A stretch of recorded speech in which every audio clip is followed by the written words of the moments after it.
Salut. Alors, on reprend notre exploration du chapitre 3 avec Black Myth Wukong, donc dans la suite directe de l'épisode précédent. Alors, il y a juste un petit gap, il y a un moment où j'ai eu un petit souci d'enregistrement, donc il y a un petit combat secondaire que je n'ai pas pu enregistrer contre un personnage de dragon qu'on va découvrir maintenant. Et en fait, juste pour vous expliquer très rapidement, en gros, on croise ce dragon sur la plage, donc près de là où il y a la tortue géante, on l'affronte et une fois qu'on arrive à le vaincre, on se rend compte qu'en fait c'est un personnage qui va devenir notre allié. Il nous demande d'aller chercher un truc qu'on doit lui ramener. Et donc là, c'est ce que je vais faire maintenant.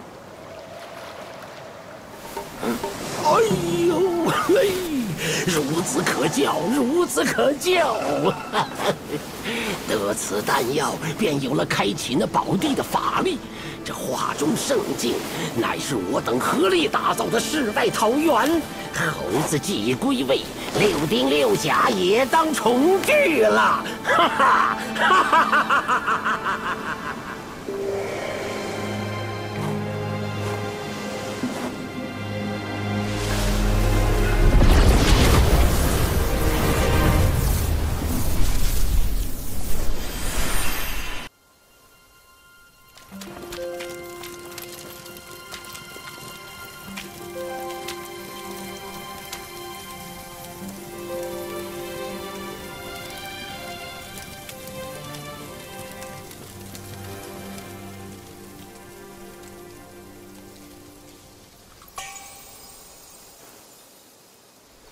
！Donc comme vous le voyez, on a le chien du chapitre 2, on a également le singe qu'on croise dans le chapitre 1, je l'avais pas mis en vidéo, mais c'est aussi un personnage qu'on découvre plus tôt dans l'histoire. Donc maintenant ils sont tous les deux rassemblés là. Et on a également le dragon qu'on vient de rencontrer et un quatrième personnage un peu plus loin. Et donc voilà, le village du Zodiaque, en fait ça va devenir notre QG pour toute la suite du jeu. Et c'est très pratique parce que c'est une zone à laquelle on peut accéder par voyage rapide depuis n'importe où. C'est-à-dire qu'on n'a pas besoin d'aller à un hôtel pour pouvoir voyager jusqu'à ce QG. On peut le faire à partir de la carte, quel que soit l'endroit où on se trouve. Donc c'est vraiment pratique de débloquer ça. 金丹之道，炼己为先。好汉，哎呀，多谢好汉，多谢好汉呐！ 此地风水极好，最宜炼丹。小神做梦都想回来这里。往后好汉可按时来收取丹药，是为小神答谢之意。夺天地之秀气，采日月之华精。 Donc ça c'est une nouveauté une fois qu'on a débloqué ce village, c'est qu'on peut demander des remèdes gratuits aux chiens Xu. Et ils nous en donnent assez régulièrement. Donc c'est vraiment pas mal.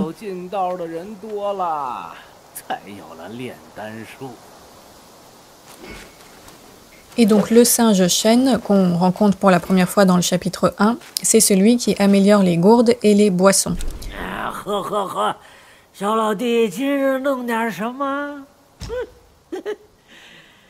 Xì. 自下界以来，日日借酒消愁。本以为再也见不到兄弟们，岂料还能回这画中宝地。如此避世之所，与众亲饮酒欢会，还取什么鸟迹？ 有酒处处神仙府，无酒天阙。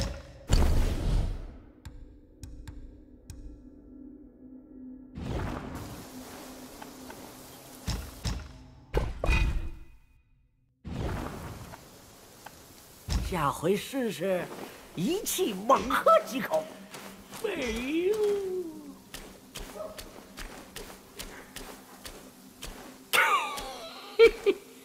现在我等兄弟姊妹往来无碍了。嘿，莫小瞧了我等，这一路的艰难险阻，若是无我等相助，你怕是也难走到头。此地轻易不迎外人，老夫是看你有缘，这才带你进来。Voilà, c'est à ce personnage-là qu'on peut donner en fait toutes les graines qu'on récolte un petit peu depuis le début du jeu sans savoir quoi en faire. 老夫的手艺尽管放心，春生夏长，秋收冬藏，你等着便是。正所谓好土出好苗，好苗结好果。 Ce jardinier, en fait, on lui donne les graines, il fait pousser des plantes à partir de ça, et on peut ensuite récupérer les plantes qui ont poussé. Et donc, c'est toutes sortes d'ingrédients qui servent à fabriquer des potions. 余生在此安身，叫我倚靠何人养老？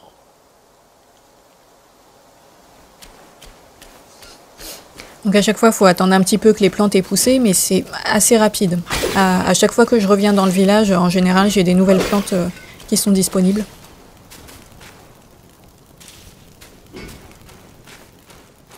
Et donc dans cette zone, un petit peu à l'écart, on a un nouveau personnage, qui est un personnage alors qui a fait beaucoup parler de lui sur internet, mais au début, j'avais pas du tout capté qui c'était. Donc c'est un forgeron. 闲话少提，我没兴趣。既然来了，我便帮你把那身破铜烂铁换换。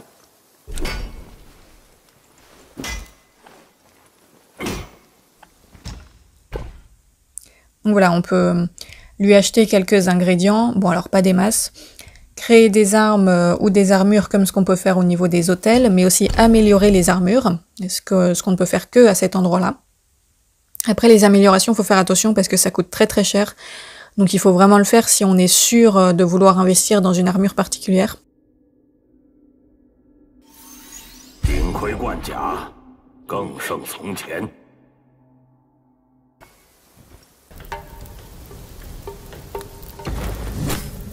刀打好了，手痒得很，正愁没人来试。话说前头。 我这刀铜胶铁铸，擦着碰着，概不负责。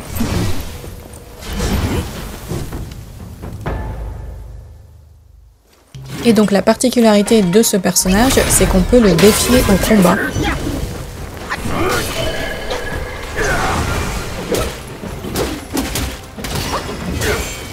Figurez-vous que comme des fois je ne vois pas ce qu'il y a sous mon nez, je n'avais pas vu son nom. En fait on voit écrit au-dessus que c'est le Tigre Yin.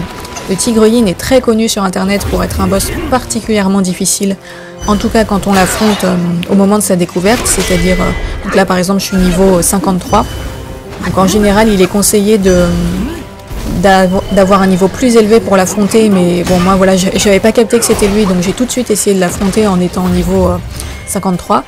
Et donc ça a été compliqué, j'y suis arrivée quand même au bout d'un moment, mais je confirme que c'est assez difficile de l'affronter à ce niveau-là. Mais ça vaut le coup parce qu'il nous donne une super récompense.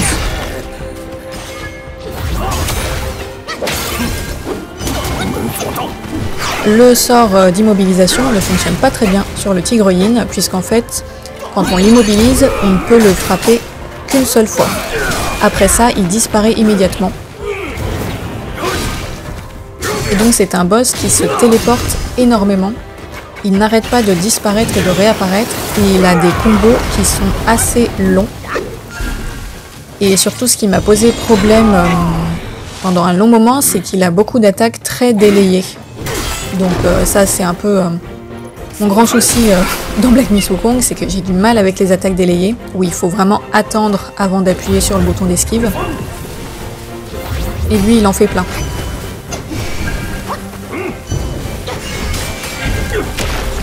Et donc voilà, quand on l'affronte niveau 50, ses attaques font vraiment super mal. Il n'a pas une barre de vie très très longue, donc en soi on peut lui baisser sa vie assez vite, à condition d'arriver à le frapper entre deux téléportations, et de pas trop prendre cher entre les deux, quoi, parce qu'il est quand même... Enfin, il envoie quand même du lourd.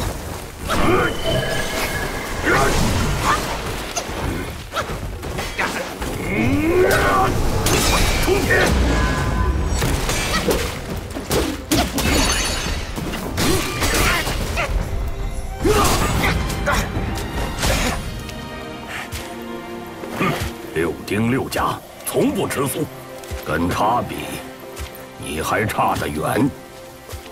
练好了再来。 Après, c'est comme tous les boss, il n'y a pas de miracle, il faut apprendre son pattern, tout simplement. Il faut apprendre ses enchaînements d'attaques par cœur, jusqu'à être capable de les anticiper.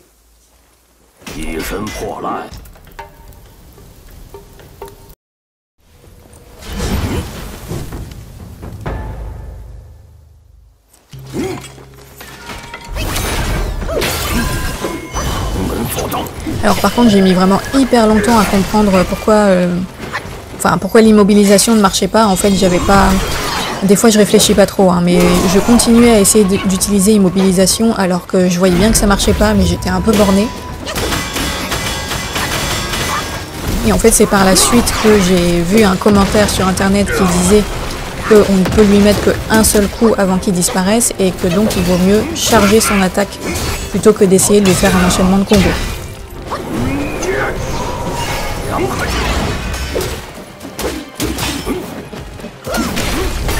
Il m'a fallu pas mal de tentatives sur lui. Au final, le combat m'a pris 1h15 à peu près. Donc, je ne sais pas exactement combien de tentatives j'ai fait, mais si je compare par rapport à d'autres boss, 1h15, je pense que ça doit représenter peut-être une vingtaine de tentatives, un truc comme ça, 15 ou 20. Honnêtement, je ne sais plus. Puis bon, c'est difficile de faire des estimations comme ça. Et donc voilà, c'est pas le boss le plus difficile que j'ai affronté, mais il était quand même assez costaud.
Là, en le re-regardant, il me rappelle un peu le Long Jaune, justement parce que il a des combos d'attaque qui sont longs et très violents, mais qui sont, je dirais pas faciles, mais c'est possible de les apprendre, parce qu'ils sont quand même, il ressort quand même un petit peu tout le temps les mêmes, souvent un petit peu dans le même ordre.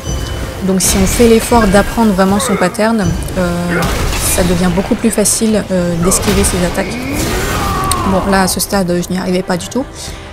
Mais voilà, c'est un boss qui peut paraître très très intimidant, mais il faut juste en fait jouer intelligemment, je dirais, et apprendre les mouvements.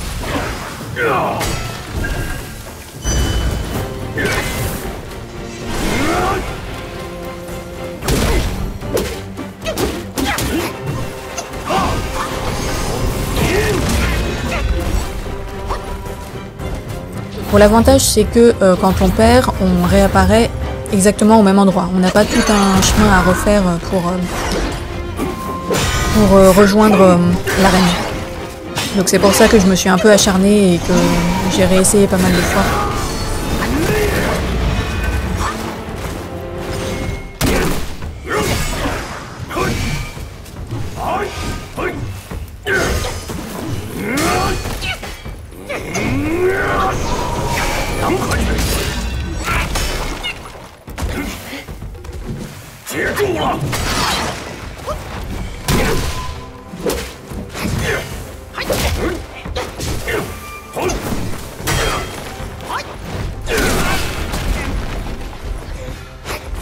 On constate effectivement que ces attaques sont assez lentes, Et donc comme je le disais, il y a vraiment un truc d'esquive délayé. Il faut pas esquiver tout le temps, il faut vraiment attendre le bon moment avec lui. C'est le cas sur pas mal de boss, mais avec lui c'est particulièrement crucial. J'ai raté beaucoup de mes premières tentatives parce que je voulais esquiver trop tôt tout le temps. Et avec lui, ça marche vraiment pas du tout. Et c'est un truc que par la suite j'ai lu sur internet et que j'ai trouvé assez juste. Il y avait quelqu'un qui disait que c'était un boss qui a été conçu pour contrer les button smashers, donc les gens qui ont tendance à appuyer sur les boutons comme des dingues hyper vite et à tout le temps esquiver en permanence, donc un petit peu comme moi.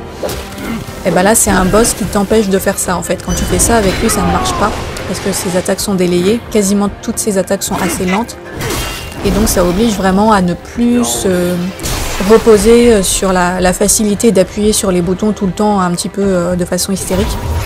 Ça oblige à jouer de façon plus réfléchie et du coup c'est un très bon entraînement pour apprendre à mieux gérer son timing et à rester plus calme et à être plus observateur pendant les combats. Et je pense qu'avoir affronté le tigre Yin pendant plus d'1 heure à ce stade m'a vraiment fait un bon entraînement pour affronter un peu plus tard le long jaune.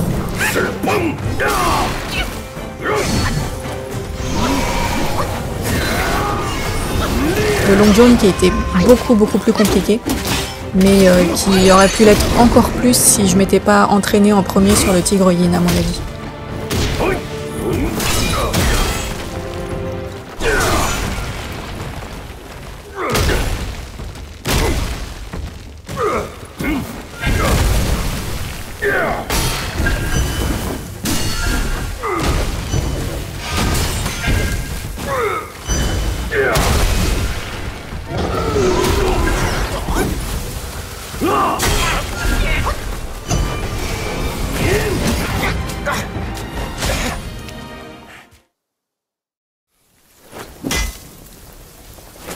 On voit que j'étais quand même pas si loin de l'avoir sur mes premières tentatives, hein. J'arrivais à lui baisser sa vie ouais, quasiment jusqu'au dernier quart.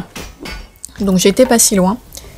Mais c'était pas encore tout à fait ça et il me manquait clairement le calme nécessaire pour esquiver correctement ses attaques.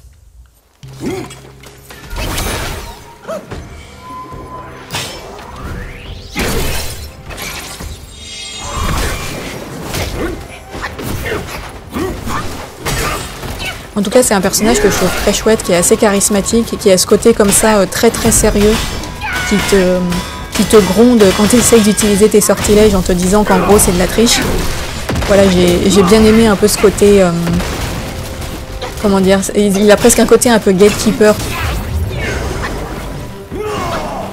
Et voilà, il te fait des petites remarques quand il trouve que tu utilises des trucs un peu cheatés, donc c'était assez rigolo.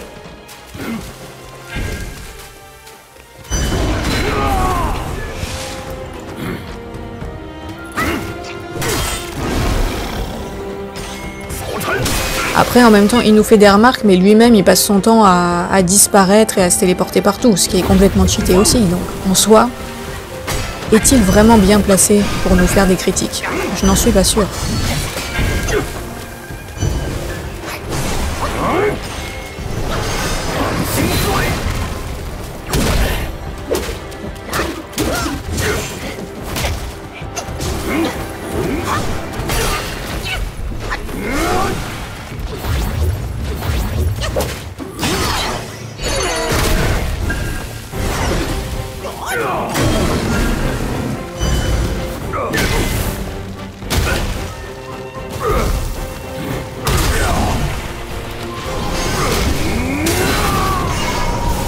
C'est également le tigre Yin qui a commencé à m'apprendre à beaucoup plus utiliser les potions, puisque à ce stade du jeu, j'avais encore tendance à ne pratiquement jamais les utiliser, parce que finalement, j'en avais pas vraiment besoin. Alors, j'en aurais eu besoin contre le tigre de l'avant-garde. Bon, là, j'en avais pas utilisé parce que j'en avais pas en stock, en l'occurrence. Mais sinon, sur le reste, l'usage des potions jusqu'à ce stade-là du jeu ne m'avait pas paru indispensable. Et c'est à partir du tigre Yin et ensuite de certains boss du chapitre 4 que je me suis rendu compte à quel point les potions pouvaient être très utiles et importantes sur les combats les plus difficiles.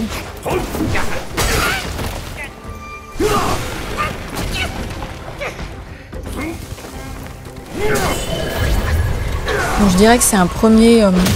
ce combat-là est une sorte de premier examen de compétences, si je puis dire. En fait, j'ai le sentiment que dans le jeu, il y a plusieurs passages précis qui sont vraiment comme des examens où tu dois vraiment passer une marche. Donc il y a le tigre de l'avant-garde dans le chapitre 2, le tigre yin dans le chapitre 3.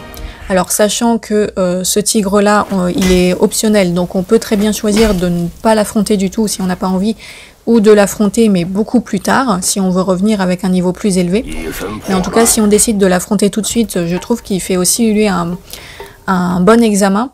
Et ensuite, dans le chapitre 4, il y a le long jaune, qui pour moi a été un troisième point de passage important. Et donc c'est des points de passage qui peuvent être hyper frustrants parce que ça augmente d'un coup très fort la difficulté, mais qui pour moi sont assez essentiels puisque bah, ça t'empêche de te reposer sur tes lauriers en fait. Parce qu'il y a quand même des passages dans le jeu où tu te promènes, enfin c'est pas que tu te promènes, mais qui sont pas très très difficiles. Tu peux avancer pendant un certain temps en ayant des ennemis qui t'opposent pas énormément de challenge.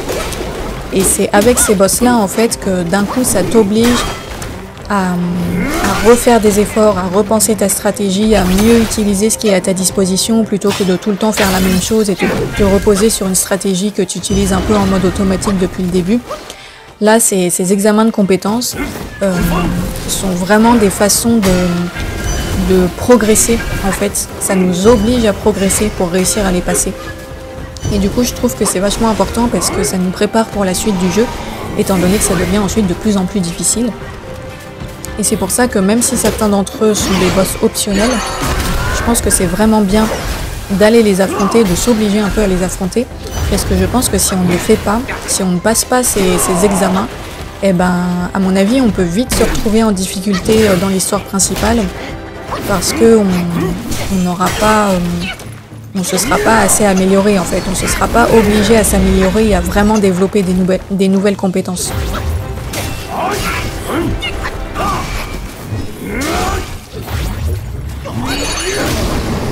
Donc ça c'est aussi un truc que j'ai découvert avec le tigre yin, c'est que la transformation poussière d'azur, donc la transformation en gouaille rocher, est très très utile face aux boss particulièrement violents comme lui. C'est aussi une transformation que j'ai utilisée sur la fin contre le long jaune et qui m'a permis de le vaincre. Le gouaille rocher, en fait, ça faisait un moment que je l'utilisais plus trop parce que je le trouvais vraiment très lent et du coup je le trouvais pas très pratique quoi, parce que j'avais l'impression que j'avais beaucoup de mal à le faire bouger, etc. Et en fait, quand on est comme ça face à des boss qui parfois enchaînent des très longs combos vraiment hyper agressifs, bah, ce gouaille rocher, comme il a une très grosse défense, ça nous permet vraiment de survivre en fait à des longs combos face à des boss très violents. Et donc maintenant c'est une transformation que je pense je vais ressortir un peu plus souvent face à certains types de boss. Je lui ai découvert un nouvel intérêt.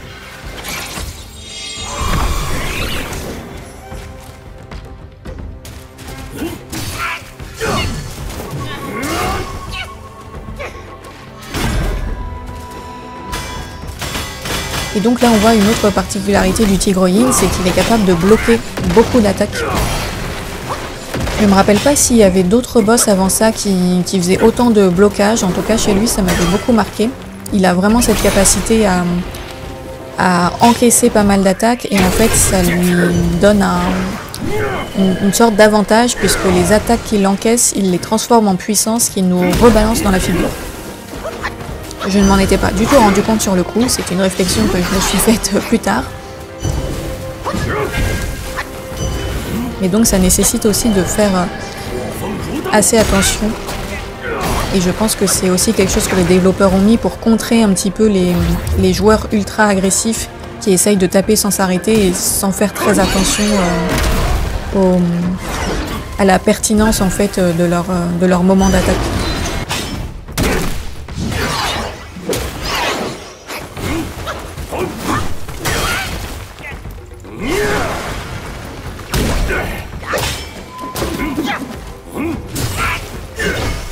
Ça clairement c'est le type de boss où il faut y aller en étant dans un état d'esprit serein. Voilà, parce que tu sais que tu vas y passer longtemps. Alors moi en l'occurrence au début je le savais pas parce que je l'ai défié en n'ayant pas reconnu qui c'était. Et bon au bout d'un moment j'ai fini par comprendre qui c'était. Et voilà, c'est le genre d'ennemi où il faut y aller en partant du principe que ça va te prendre du temps. Parce que sinon t'es très vite frustré. Donc il faut vraiment avoir cet état d'esprit où voilà, tu sais que tu vas prendre cher, mais c'est pas grave. On y passera la soirée s'il faut, mais c'est pas grave. C'est une épreuve d'endurance, de patience. Mais voilà, ça nécessite d'être dans du bon état d'esprit. Mais donc la tigreline, alors au début, je ne savais pas trop ce que je faisais, donc j'étais un peu surprise au début. Mais au bout d'un moment, j'y suis vraiment allée en mode ça prendra le temps que ça prendra. J'ai arrêté de me stresser avec est-ce que ça va prendre mon temps ou pas. Et bah voilà, j'y ai passé plus d'1 heure, mais je l'ai fait dans un calme relatif. Et je pense aussi que ça m'a aidé par la suite contre le long jaune, qui lui m'a pris 3h30. Alors 3h30 séparées en 2 sessions. Mais voilà, le tigreline m'a un petit peu entraîné aussi à cet état d'esprit de on va prendre le temps. Et ça nécessite aussi une discipline. Alors là, c'est pas seulement lui, mais beaucoup de boss, je trouve, dans ce jeu, nécessitent d'avoir la discipline de ne pas trop se précipiter quand on voit qu'on arrive à la fin de la barre de vie du boss. Parce que là, moi, j'ai tendance à devenir un peu fébrile quand je vois que j'arrive tout à la fin. J'ai tendance à un peu foncer dans le tas, alors que c'est pas le moment. Et c'est comme ça qu'on peut se faire avoir bêtement. Il faut vraiment rester concentré jusqu'au bout.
接住了！风！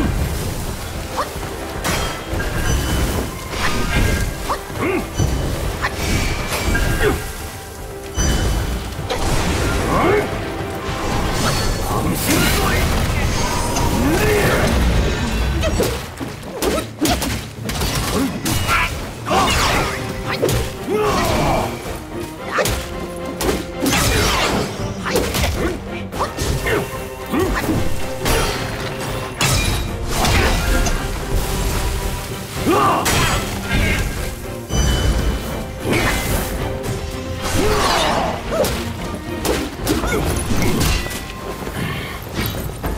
废铁一块，不趁我的武艺，送你了。我再打一把就是。Il y a un peu mauvais perdant.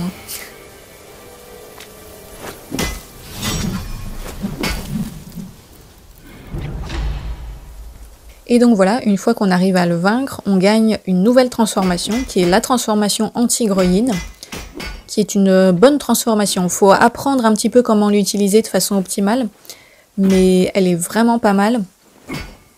Et il nous permet aussi de débloquer un troisième emplacement pour les accessoires de l'armure, ce qui nous permet d'avoir un bonus supplémentaire, et ça c'est vraiment bien aussi.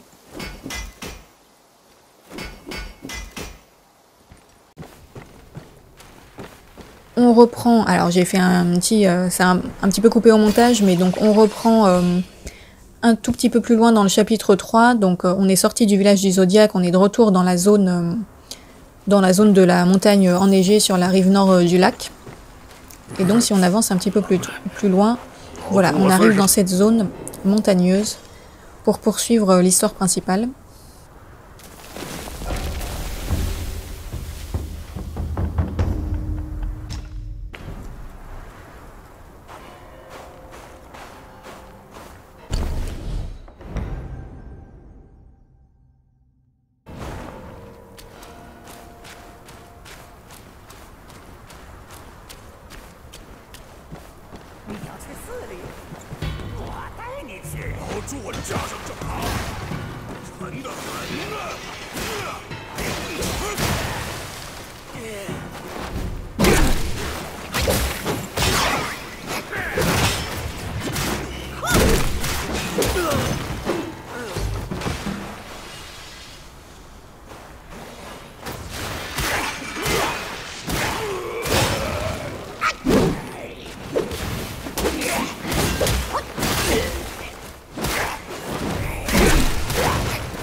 Donc comme on le voit, Baizé nous aide pendant les combats, lorsqu'il est à nos côtés. Il nous redonne aussi parfois de la vie lorsqu'il voit qu'on est en difficulté, il nous soigne.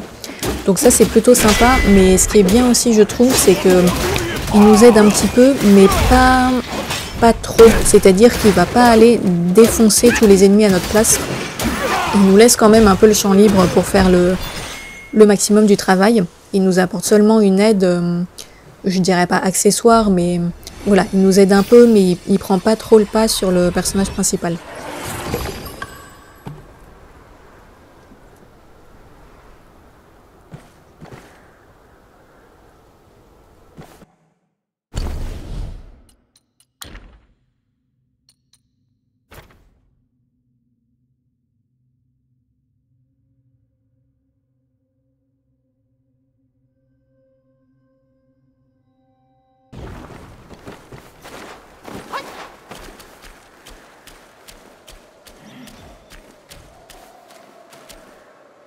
爷爷，我累了，去亭子里歇一歇。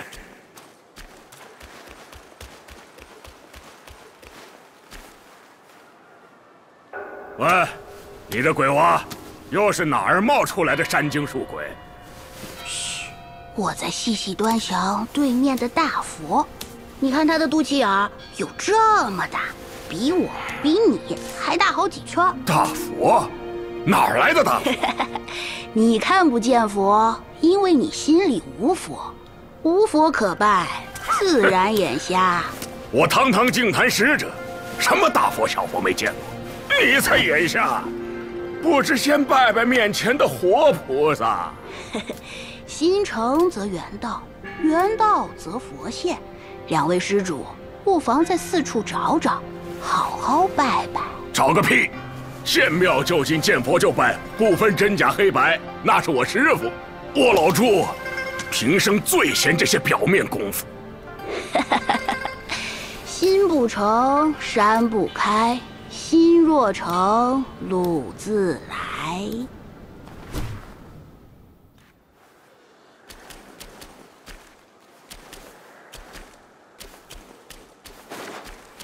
莫急莫急，再四处看看。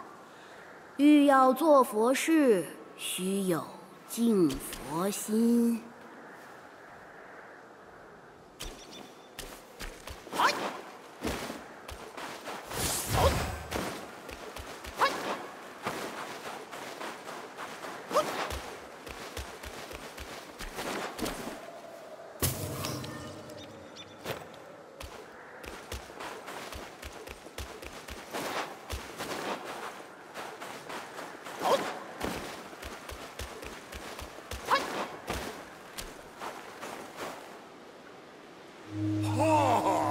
老朱明白了，那小和尚让四处找找，是让我们拜4次来。嗨，疯婆和尚，忒没道理。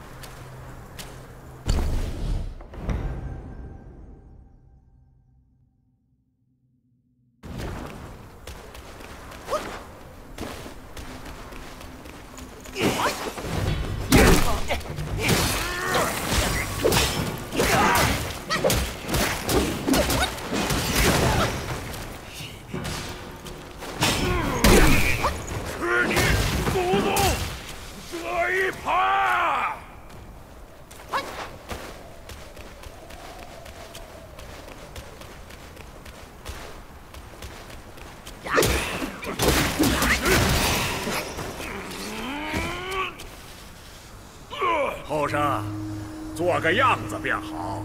那小和尚故弄玄虚，谁知真假？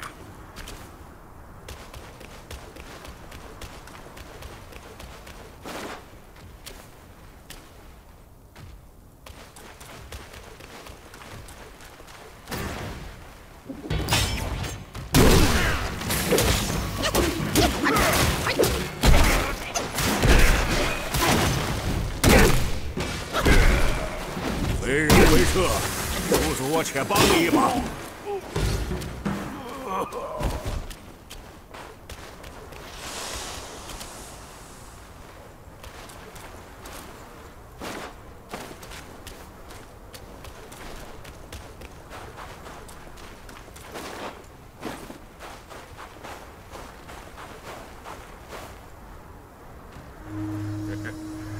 当年过小西天，便是因为师傅他老人家以为到了灵山见佛便拜，被黄梅捉了。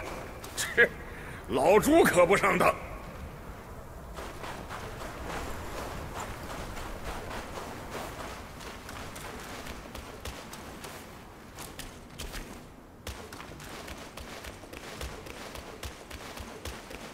再吃我老朱一耙！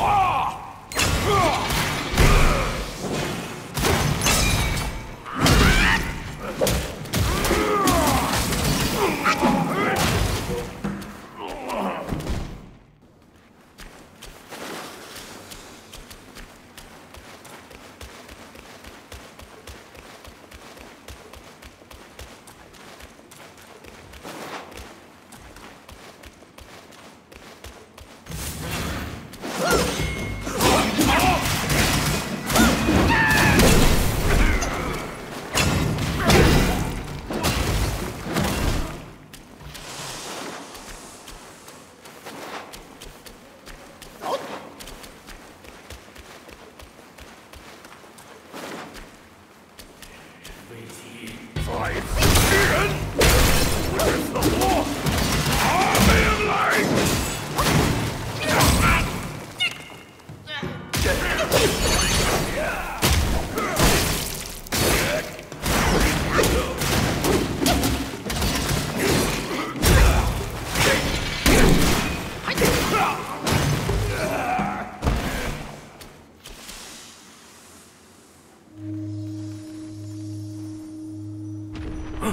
什么动静？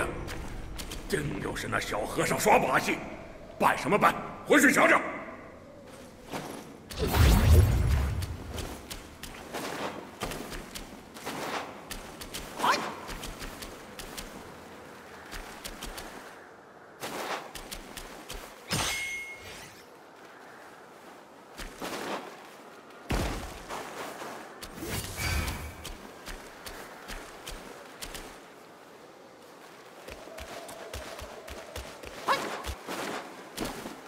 小胖和尚，能拜的全拜了，鹿呢？鹿不一直在那里吗？你这鼓着肚皮的秃头小儿，敢唬我老猪？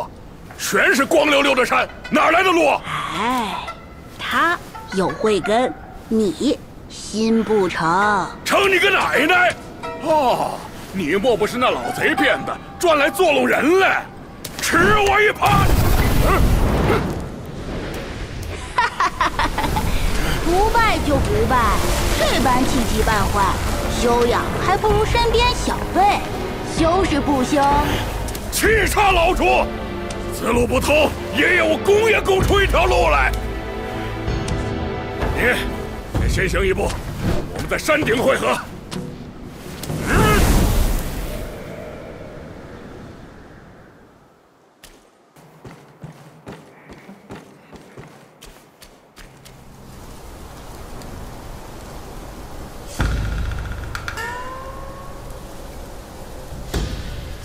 一个妖猴，又来一个妖猴。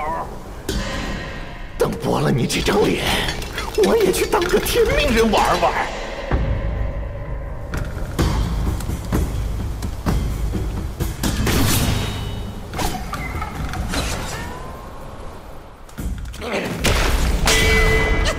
J'aime bien les petites cinématiques d'introduction des différents personnages. Celui-là était particulièrement...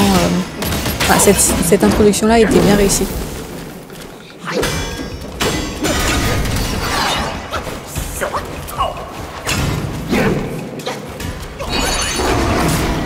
Donc voilà, la nouvelle transformation en tigre-yin. Alors bon, là je la maîtrisais pas encore très bien, c'était la toute première fois que je l'essayais.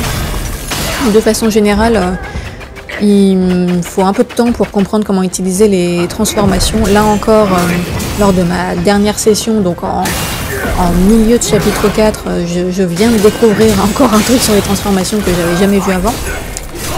Mais donc voilà, tigre-yin, là je ne l'ai pas très bien utilisé, mais il peut être vraiment puissant une fois qu'on apprend à faire correctement ses combos. Et notamment en bloquant les attaques. Là j'avais pas essayé de le faire, mais en fait, comme pendant le combat contre lui, il peut bloquer les attaques ennemies pour accumuler de la puissance. C'est vraiment ça le grand intérêt de cette transformation. Et donc j'ai appris à le faire, mais un petit peu plus tard.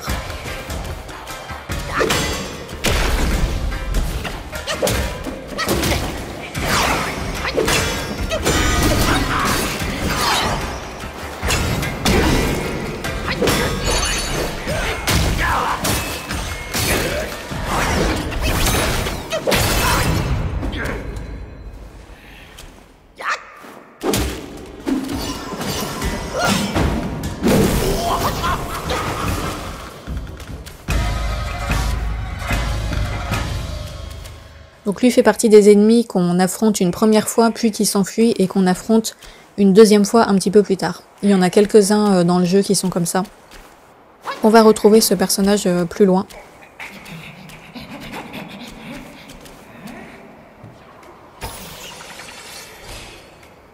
Et son histoire est particulièrement intéressante à lire dans le journal. Et je vous invite à la découvrir parce qu'elle est assez à la fois drôle et assez horrible.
Donc voilà une nouvelle gourde qui était bien utile dans ce chapitre-là, la gourde brûlante, puisqu'on est dans un chapitre où il y a beaucoup de gel. Et donc on en a différents types qu'on peut trouver au fil de l'histoire. Et c'est assez intéressant de faire des associations de différentes gourdes, différentes boissons, etc. en fonction des situations et de notre style de jeu. On peut pas mal personnaliser cet aspect-là.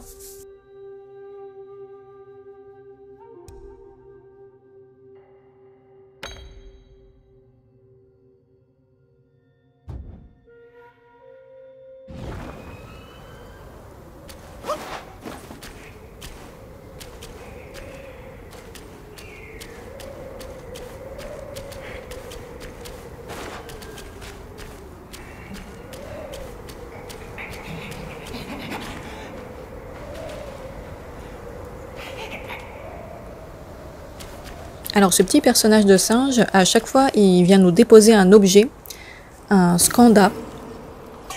Je ne sais pas encore à quoi ça sert. Je pense que ça va peut-être servir dans le dernier chapitre, puisque à chaque chapitre, il nous en donne un. Donc j'ai pas cherché pour l'instant à quoi ça correspondait. Je découvrirai ça le moment venu.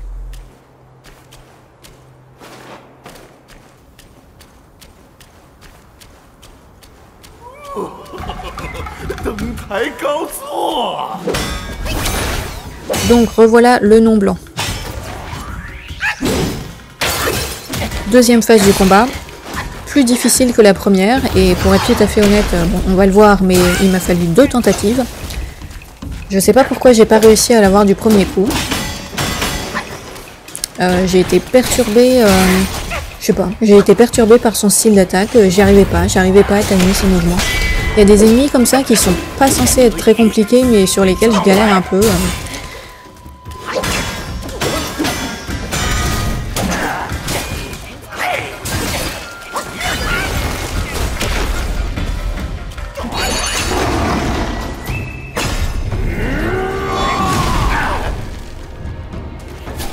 Ou alors peut-être que comme je l'avais vaincu assez facilement sur la première phase, je suis arrivée en mode un peu trop tranquille et je me suis laissée surprendre par ses attaques beaucoup plus agressives sur cette phase-là.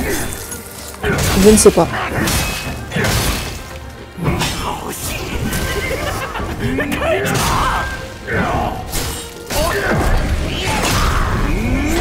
Donc voilà, la transformation tigre, que là je n'utilisais pas très bien, on voit que c'est une transformation qui peut être puissante, mais qui est assez lente. Je dirais que c'est ça, le truc un peu technique avec cette transformation, c'est qu'elle n'est pas très rapide. Donc il faut vraiment réussir à l'utiliser à bon escient.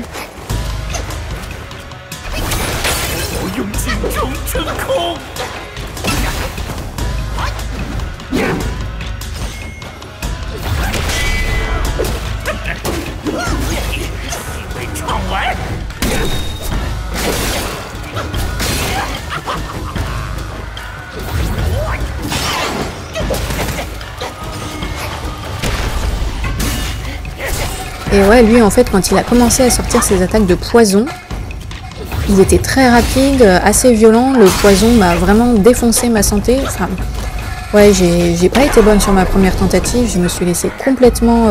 Enfin, j'ai vraiment perdu mes moyens face à son pattern d'attaque et aux effets cumulés.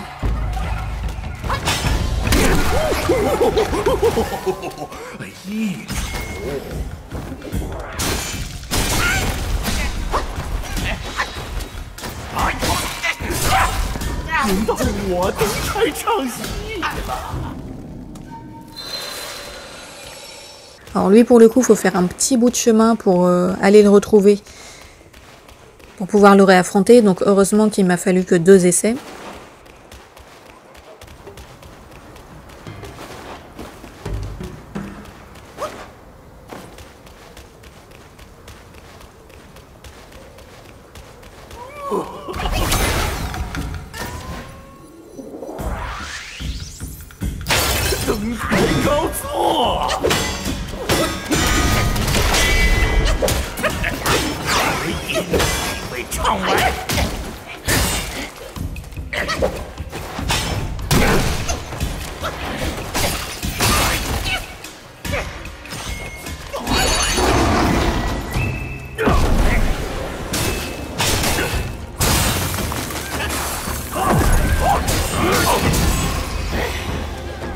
En fait, là où je me suis vraiment trompée au début avec la transformation du tigre, c'est que j'avais pas compris que c'est une transformation qui est faite pour être vraiment utilisée en mode défensif au début, pour pouvoir, comme je disais, accumuler de la puissance en prenant des coups. Moi j'ai essayé d'attaquer tout de suite, et en fait je pense que c'est pas la meilleure chose à faire avec le tigre yin. Je pense qu'il faut d'abord bloquer et ensuite attaquer pour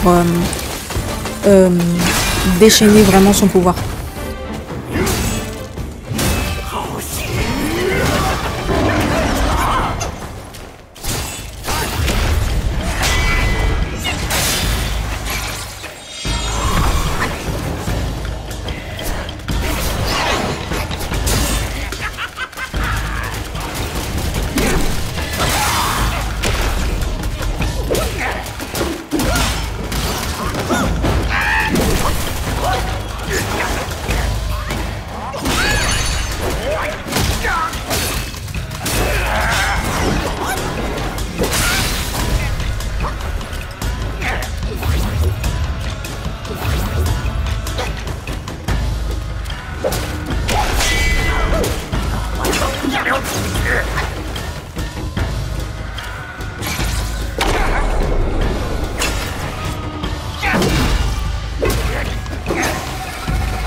Il bougeait trop en fait.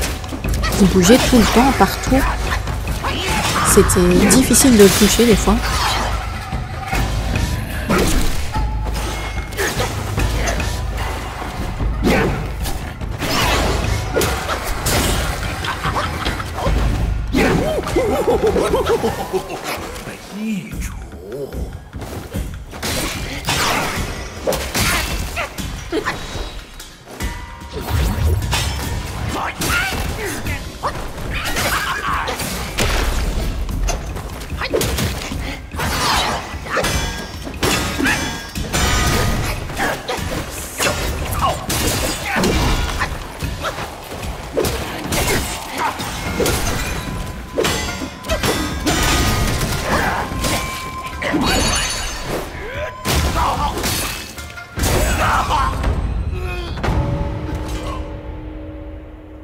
Voilà, il m'a fatigué. Hein.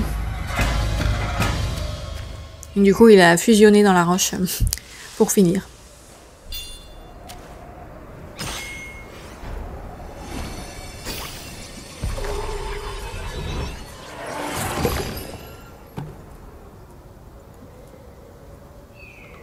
J'ai aussi utilisé un petit peu son esprit en transformation. Pas énormément. C'est pas ma transformation préférée. Elle est chouette, mais c'est pas celle que j'ai le plus utilisée pour l'instant.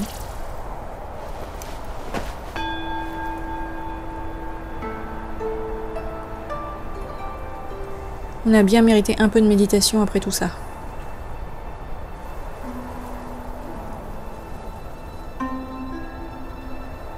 Voilà, je pense qu'on peut s'arrêter là pour cet épisode. Donc j'espère que ça vous a plu. Épisode qui a été pas mal consacré au tigre yin, mais j'avais envie de passer un peu de temps sur ce combat parce que je l'ai trouvé vraiment intéressant. Sur ce, je vous souhaite une bonne journée. Je vous dis à la prochaine pour la suite de Black Myth Wukong.